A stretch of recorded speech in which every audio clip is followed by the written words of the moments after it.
And for an update on the cancelled strike, let's now cross to our reporter in the Eastern Cape, Kim Daniels in Motherwell. A very good morning to you, Kim. Thank you so much for joining us. Do you want to share with us your exact location and what are you observing from your vantage point?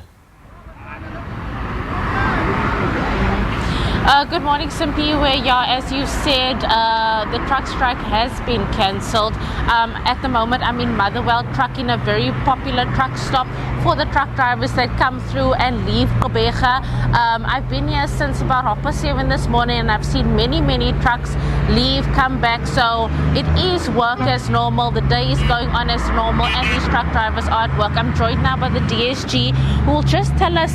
We heard that the Secretary General was mentioning that this past weekend you guys had a series of meetings, and now that are all the problems resolved, or are things still needing to be tabled? Well, the problems are not all resolved.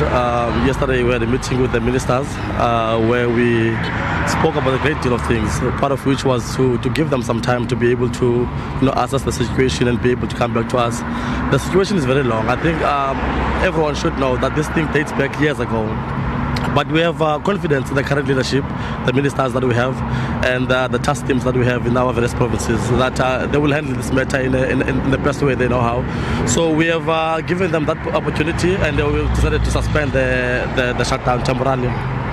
I read an article over this past weekend that in KZN, some of the truck drivers are working with the police to, catch these foreign nationals, these illegals in the country. Is this something that you're working towards, working with these police to get the foreign nationals and essentially give South Africans their job back?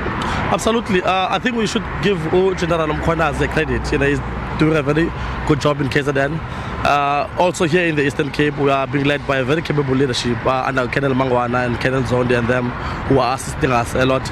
We saw the reports from the KZN leadership where a lot of people were arrested who are employed illegally. So that's what our members want to see. So we had it very difficult yesterday to convince our members otherwise, because a great deal of our membership is of the opinion that the government is not doing anything. So when we spoke with them and gave them an understanding that we have a different type of leadership, which we want to give a chance to, so that we can see whether the things they speak about, they will come to pass indeed.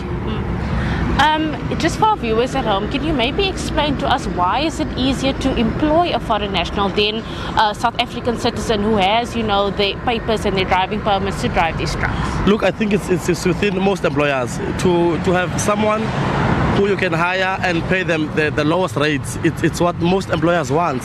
Remember, a driver in South Africa is regulated by the Bargaining Council.